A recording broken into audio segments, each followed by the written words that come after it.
Oke, bismillahirrahmanirrahim. Assalamualaikum warahmatullahi wabarakatuh. Di sini saya ingin menjelaskan definisi usul fikih.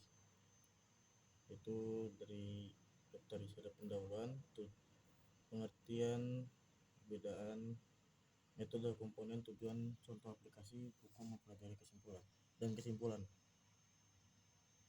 Adapun pendahuluan, menurut Ibnu Nadim, ulama yang pertama kali menyusun ilmu usul fikih adalah Ibnu Abu Yusuf, murid dari Imam Abu Hanifah. Menurut Abdul Wahab Al-Khalaf dan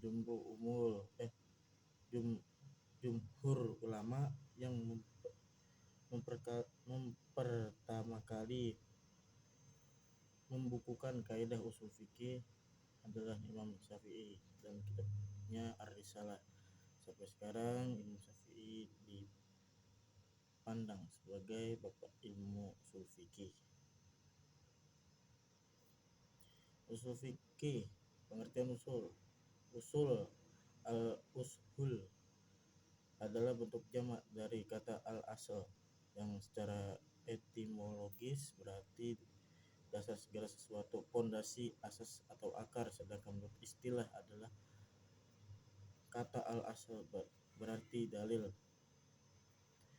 Fikih secara terminologi berarti pengetahuan terhadap hukum syara yang berhubungan dengan amal perbuatan dan berdasar pada dalil-dalil yang terperinci.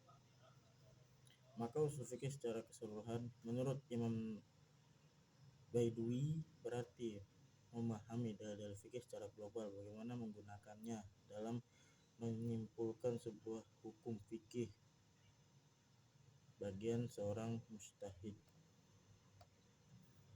Adapun perbedaan fikih dan usul fikih.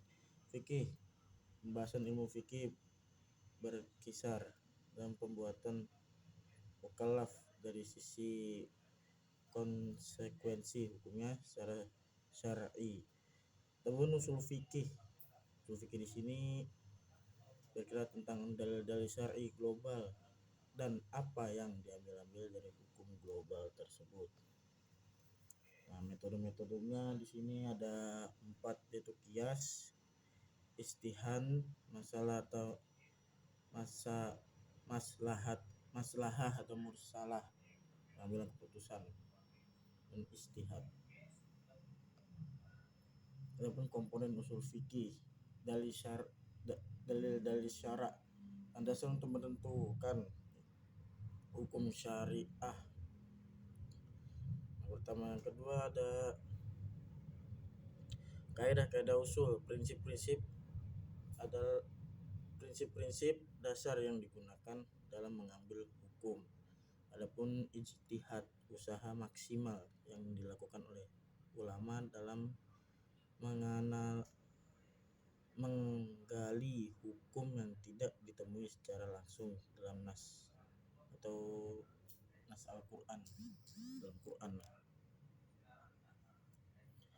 Tujuan usul fikih: 1. Menjelaskan metode atau cara yang digunakan untuk memahami dan menggali hukum Islam. Yang kedua, mempermudah dalam memutuskan hukum yang benar dan tepat dalam situasi tertentu. Yang ketiga, menghindari kesalahpahaman dalam penafsiran hukum syariah. Nah, contoh aplikasi usul fikih ini: 1. Menggunakan qiyas, analogi pemikiran, semacam itu dalam kasus baru yang tidak disebut secara langsung dalam Al-Quran atau hadis.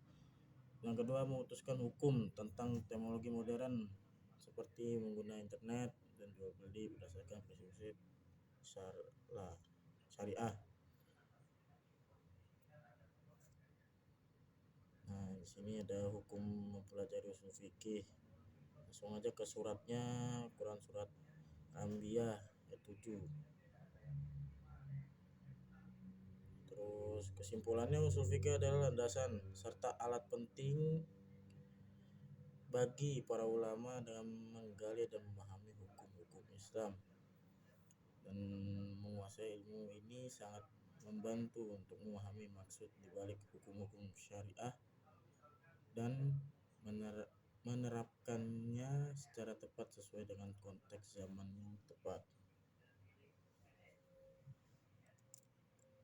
Sekian, Assalamualaikum warahmatullahi wabarakatuh.